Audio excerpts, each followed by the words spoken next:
6절 말씀, 복받은 인생에 대해서 같이 은혜를 나누는 시간을 갖겠습니다.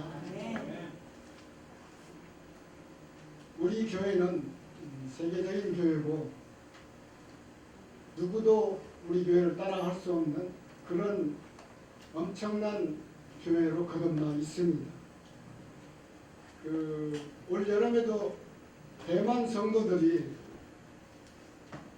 기도를 하고 고국으로 돌아갔지만은 그분들이 1년 동안 배를 부어가지고 여의도 순복음교회 대성전에 와서 예배 한번 드려보는 거, 오살리 기도원에 가서 예배 한번 드려보는 게 소원이죠.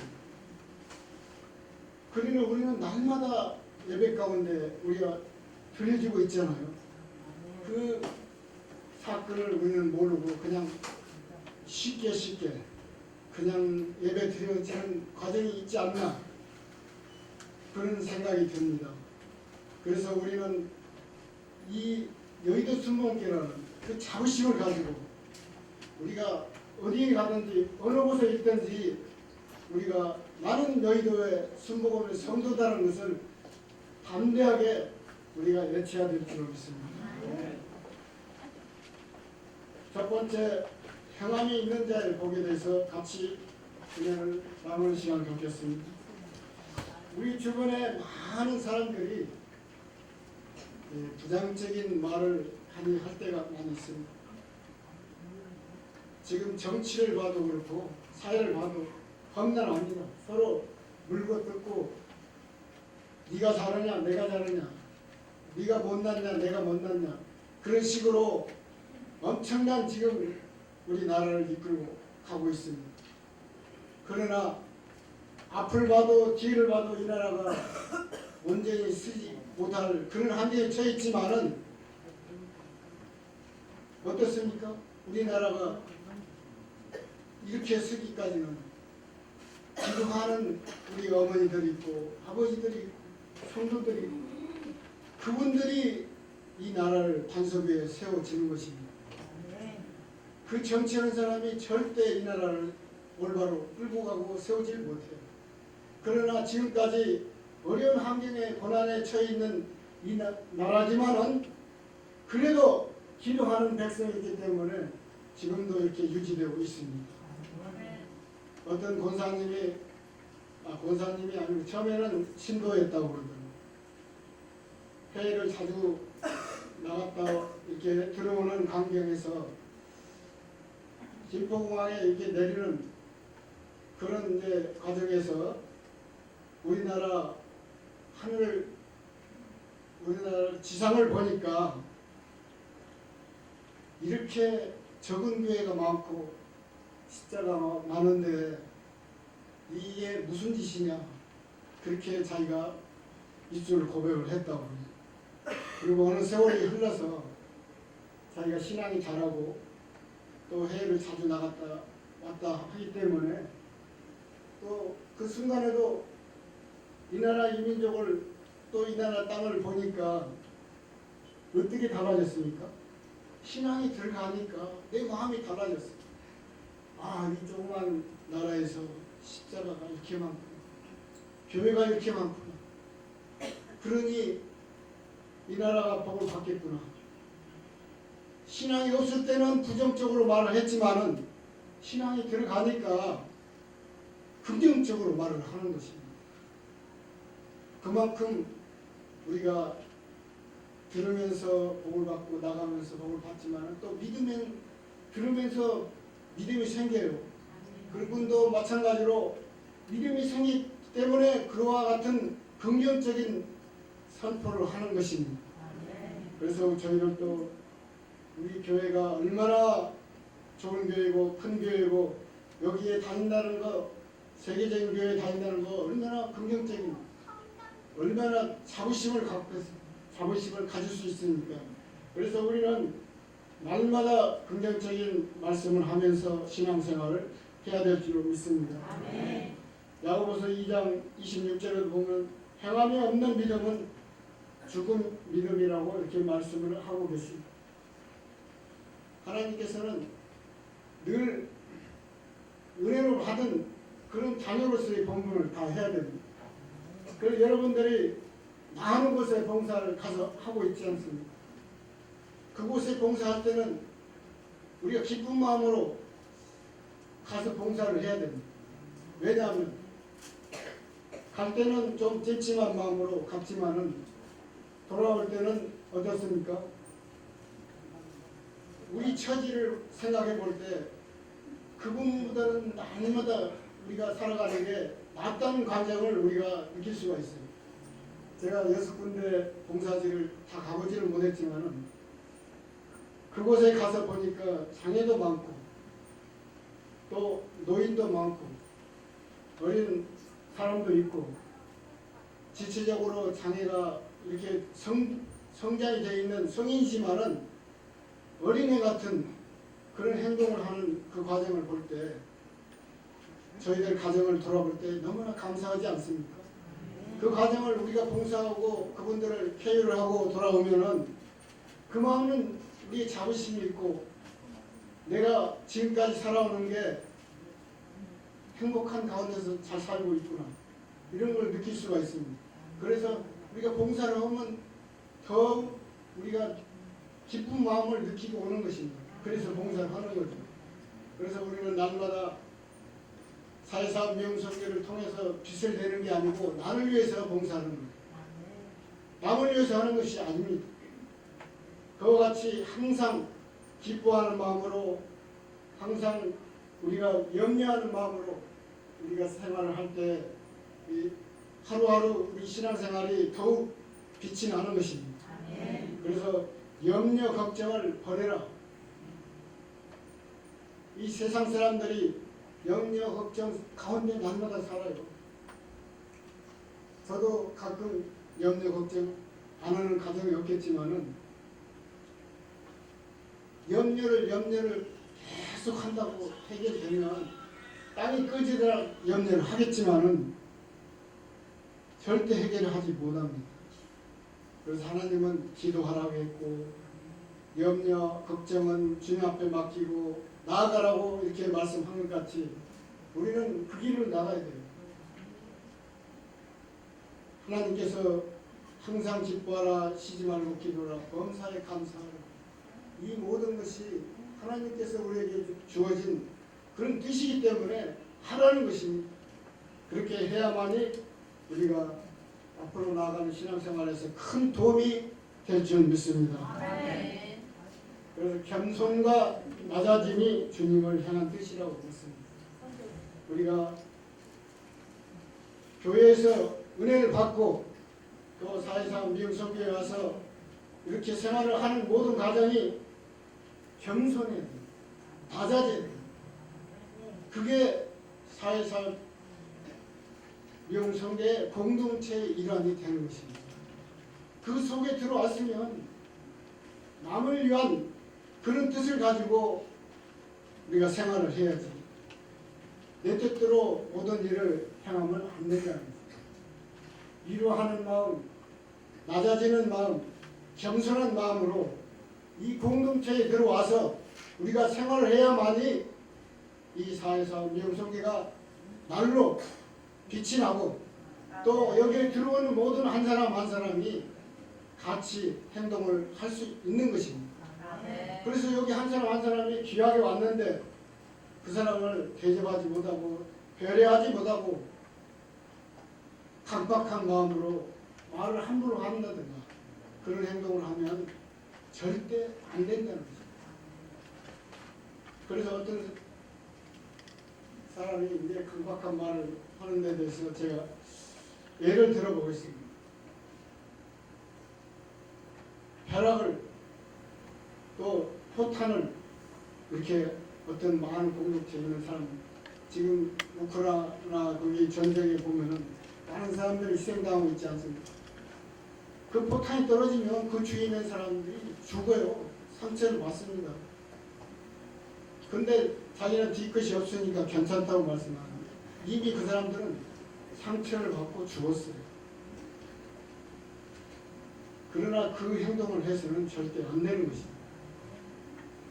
그 주위에 있는 상황이 어떻게 변하는지 그 상황을 자기가 느껴야지. 나는 그렇게 해도 뒤끝이 없으니까 괜찮다. 나는 괜찮다. 절대 괜찮지 않습니다. 남한테 좋은 말을 해야 되고 상처되는 말을 하지 말아야 되고 굉장히 좋은 관계를 가져야만이 이 공동체가 운영이 되는 것입니다. 그 공동체를 운영하는 것이 누가 하는 것입니까? 성령께서 도우심을 받아서 우리가 운영을 하는 건데 우리가 믿음 생활 맨날 하면 뭐합니까? 달라져야죠.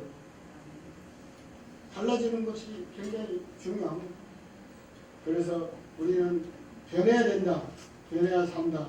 믿음 생활을 하는 것 우리가 모든 것이 배려와 섬김으로써 이 공동체를 우리가 이끌어가는데 큰 바탕이 되어야 될 줄로 믿습니다. 두 번째, 하나님이 주시는 복에 대해서 같이 말씀을 나눠보겠습니다. 신명기 28장 2절에 보면 여러분이 가는 곳곳마다 복을 받을 것이다. 지금 봉사지 여러분들이 다니지 않습니까? 하나님 보시기에 여러분들은 착하고 잘했다 칭찬된 그런 종으로 인정을 할 것입니다. 그래서 복의 근원이 어디서 오느냐? 우리가 그곳에 가서 낮은 자세로 그분들을 섬기고 봉사할 때 복의 근원이 하나님으로부터 내려줄 줄로 믿습니다. 우리 교회 할 수 있다 하면 된다 해보자는 그런 우리 교회 명언이 있습니다. 어느 교회도 할 수 없는 우리는 할 수 있다 하면 된다 해보자 이런 마인드를 가지고 부르짖으신 그렇게 할 때 하나님께서 함께 주실 줄 믿습니다.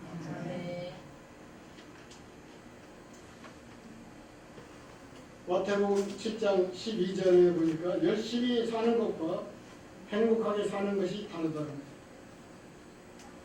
열심히 사는 것과 행복하게 사는 것이 다르다. 여러분이 많은 돈을 가지고 있으면서 제대로 자기를 위해서 또 남을 위해서 교회를 위해서 써보지 못한 사람과 적당히 있지만은 남을 위해서 교회를 위해서 쓰는 사람과 어떤 관계에서 우리가 삶을 살아갈 수 있겠습니까? 많은 가짐을 가졌지만은 서보지 못하고 죽어가는 사람들이 많이 있어요. 그러나 적당히 있지만은 또 나를 위해서도 쓰고 남을 위해서도 쓰고 교회를 위해서 이런 어려운 사람들을 위해서 쓰는 사람들 그렇게 값지게 세상을 살다가 가는 게 우리가 좋은 삶을 살아가는 거 아닙니까? 마태복음 7장 12절에 보니까 무엇이든지 남에게 대접을 받고자 하는 대로 너희도 남을 대접하라. 이것이 율법이요 선지자입니다. 대접을 받고자 할 때는 대접하라고지. 대접도 안 하면서 남을 위로하지 않으면서 자기는 대접을 받고자 하면은 누가 그걸 대접을 하겠습니까? 한 번은 누가 해줄지는 모르겠어요. 그러나 계속해서 그 사람들이 대접을 해주지는 않습니다. 그래서 그런 대접을 받길 원하면 남을 위해서 대접을 하십시오. 그 사람들을 위로하십시오. 베푸십시오. 그러면 대접 받습니다. 그것이 하나님의 원칙이고 또 삶의 원칙이 되어야 됩니다. 하나님은 그렇게 말씀하고 계시지 않습니까? 꼭 그렇게 사시기를 부탁드립니다. 그래서 열심히 사는 것과 행복하게 사는 것이 다르다는 것을 우리가 알 수 있습니다. 에베소서 5장 21절에 보니까 그리스도를 경외함으로 서로 복종하자. 질병과 고통도 다 나는 그 그림을 그리고 우리가 기도를 해야 될 줄 있습니다. 우리가 살아가면서 나이가 드시면 질병도 고통도 고난도 있게 마련입니다. 그 가정을 나는 할 수 있다. 나는 나을 수 있다. 이 모든 그 그림을 그리고 기도를 하라는 것입니다. 그냥 맹목적으로 기도를 하는 것보다는 나는 부자가 될 수 있다는 것, 나는 남을 도울 수 있다는 것, 나는 치유받을 수 있다는 것, 남을 위해서 기도할 수 있다는 것, 이렇게 그림을 그리면서 기도를 하라. 그래서 믿지 않는 사람들하고 같은 친구들 대화하는 그런 과정을 한번 생각해 보십시오. 너는 미쳤냐? 교회 가서 맨날 사냐? 그런 사람도 있을 것입니다. 그런 친구분도 있을 거예요.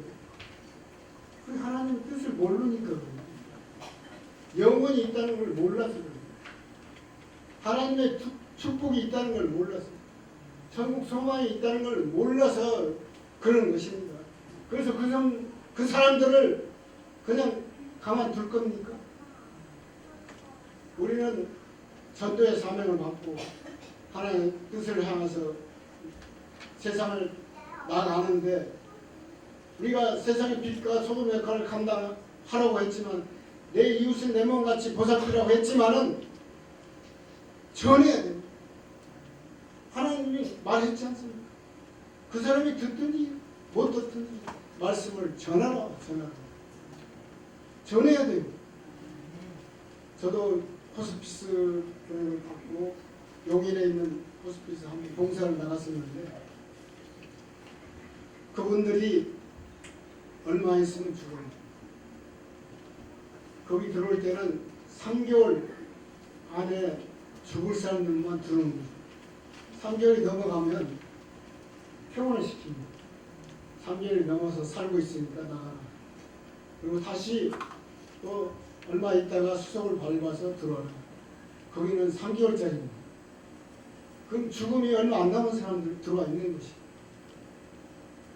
그러면 그분들 볼 때 급해요.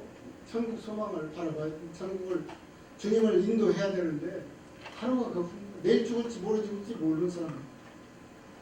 그래서 우리가 호스피스 할 때는 그 사람들을 케어를 해주고 천국 소망을 하게끔 구원에 이르도록 우리가 말씀을 전하고 또 인도를 하는 것입니다.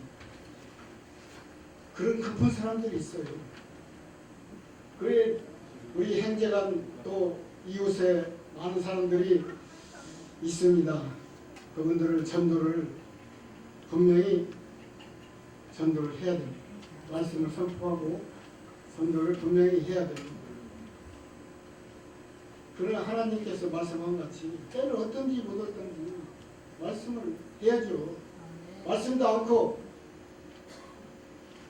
야 친구 죽었냐? 그게 안타깝게 생각하면 안 된다는 거죠. 그래도 내가 말을 전해서 구원받고 천국 가니까 너무나 좋다. 이렇게 말을 들어야 좋을 것 같습니다.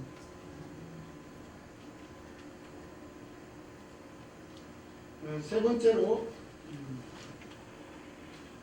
범사의 축복이라는 말로 마지막 시간을 하겠습니다. 신명기 28장 6절에 보면 들어가도 복을 받고 나가도 복을 받는다는 말씀이 있습니다.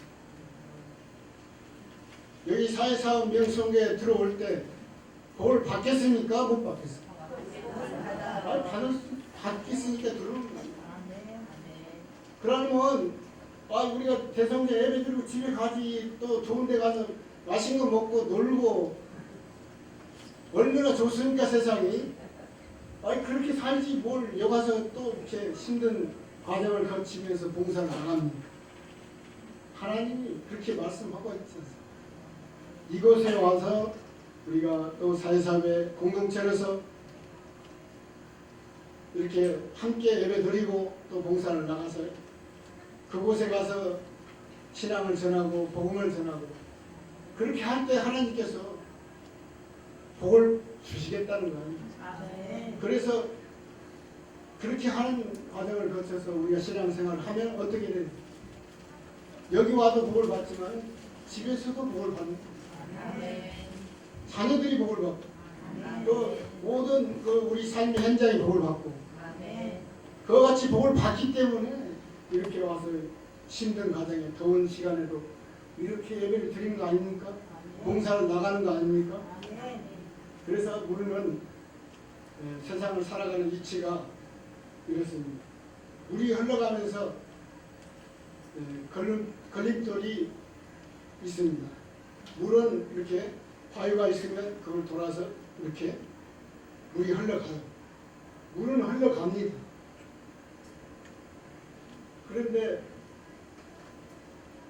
정면으로 돌파하지 못한 게 하와이 우리가 불나가지고 사람들이 많은 사람들이 희생을 했습니다. 불은 정면으로 돌파하면 안 돼요. 물과 같이 피가든가 어디로 도망을 가야지 살지. 야 불났으니까 그거를 정면으로 돌파해보면 어떻게 되겠어요? 죽을 수밖에 없잖아요. 이번에 하와이 불나서 엄청난 사람이 죽었어요. 우리가 교회가 신앙 공동체 이 가운데 있을 때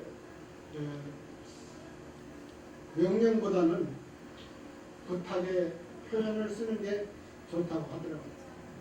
그래서 내가 뭐 회장이고 부회장이고 그러니까 너희들은 내가 이렇게 시키면 해. 이런 식으로 하지 말라는 거죠. 자기가 솔솔솔 낮아진 자세를 보여야 되고 낮은 자세로 섬겨야만이 여기 있는 공동체 회원들이 따라주는 거지. 그런 고부 자세로 이 모든 것을 이끌어 가려고 하면은 그게 이끌어 가지 못해요. 그게 벽에 부닥치는 거죠. 물과 같이 바위를 돌아서 헤쳐나가야지 정면으로 돌파해버리면 안 된다. 한 사람 한 사람 우리 회원이 기종합니다. 집에 가면 가장이요, 또 부모요, 어떤 분은 할아버지 할머니가 될 수도 있고 귀한 존재들이에요. 여러분들이 그러지 않습니까? 여기 있는 사람들이 귀한 사람들이에요. 한 사람 한 사람이 귀한 존재지 뭐 아무것도 아닌 사람이라 이렇게 칭하면 안 됩니다. 그래서 우리는 여기 있는 동안에는 서로 섬기면서 서로 아끼면서 배려하면서 이렇게 공동체를 살아가는 게 우리가 여기에 모여있는 그런 값어치가 있는 것입니다. 그 모든 것이 어디서부터 하나님으로부터 내려오는 거죠. 믿음 생활을 오래 했으면 뭐합니까? 그걸 깨닫고 실천을 해야죠. 그게 믿음의 근원이 되는 것입니다. 그렇게 하려면 우리가 성숙된 신앙생활을 해야 될 줄로 있습니다. 누구나 고난과 고통은 있습니다. 경험한 사람들도 많이 있습니다. 그래서 그 고난과 고통을 거치는 사람은 더욱 성숙한 사람이 되어야 되지 않습니까? 왜 나한테만 이런 고난이, 나한테만 이런 어려움이 다가옵니까? 이거는 신앙생활을 더 성숙시키기 위해서 그런 고난도 고통도 따르기 마련입니다. 그것을 극복하는 것은 우리가 깨닫고 기도하고 이런 모든 과정을 거치면서 신앙이 성숙돼 가는 것입니다. 나는 30년, 40년 신앙생활을 했는데 변하지 않는 사람은 신앙생활을 하다 하는 것입니다. 헛되게 신앙생활을 하는 것입니다. 먼저 된 자보다 나중 된 자 먼저 된다고. 내가 신앙생활을 4, 50년 했으면 뭐합니까? 1, 2년 해도 변화받고 새로워지는 사람이 더욱 낫다는 것을 하나님 말씀하고 계십니다. 그래서 변화를 받기 위해서는 우리가 신앙생활에 굉장히 그 낮은 자세로 신앙생활을 해야만이 그렇게 변화될 수 있는 것입니다. 예수 믿으면 사람이 바뀔까요? 안 바뀔까요? 안 바뀌면 어떻게 되겠어? 바뀌기 위해서 신앙생활을 하는 거예요. 그래 어떤 사람들이 그러더라고. 40세가 넘으면 갑자기 힘들다고 바꾸라고 하지 말라. 40세가 넘으면 그 사람 바꾸려고 생각하지 말라. 근데 제가 신앙생활 해보니까 저도 성질이 굉장히 이렇게 급한 성격이 있었는데 그게 신앙생활을 하다 보니까 많이 바뀌더라고. 또 특히나 손자들이 왔다 갔다 이렇게 하니까 돈이 보여야 되잖아요. 그러니까 많이 낮아져요, 제가. 돈을 보이기 위해서 손자들한테 아무래도 손자들이 있는데 강박한 말을 하고 막 못된 말을 하고 그러면 손자들이 뭘 배우고 있어요? 그게 깨달아지더라고요. 아 그런 게 깨달아지니까 신앙생활 하면 분명히 바뀌어야 됩니다. 예수 믿으면 바뀌어야 돼요. 바뀌지 않으면 예수를 애믿습니다.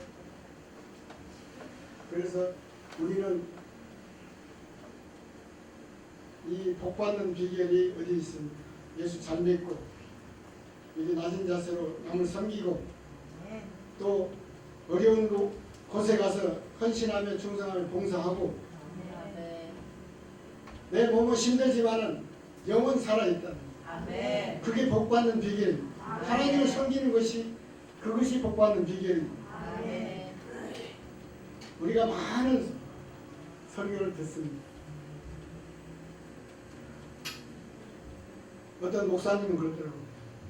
오늘 제목이 뭡니까? 나가는데 순간적으로 다 잊어버립니다. 오늘 제목이 뭡니까? 복받는 인생인데 그걸 잊어먹는다고요. 설교 듣고 나가면서. 그 설교가 한 길로 왔다 한 길로 듣고 한 길로 흘러버립니다. 설교가 되어버리면 아무것도 아니에요. 오늘 우리가 한 가지만 느껴도 되는 거예요. 배려를 하자, 낮아지자, 겸손하자. 이 믿음 생활의 본이 되어야 돼. 많은 재물을 가지고 있으면 뭐합니까? 쓸 줄 알아야지. 그게 나를 위해서 쓰고 교회를 위해서 쓰고 이웃을 위해서 쓰는 게 복받는 비결이다. 이상으로 설교를 마치겠습니다.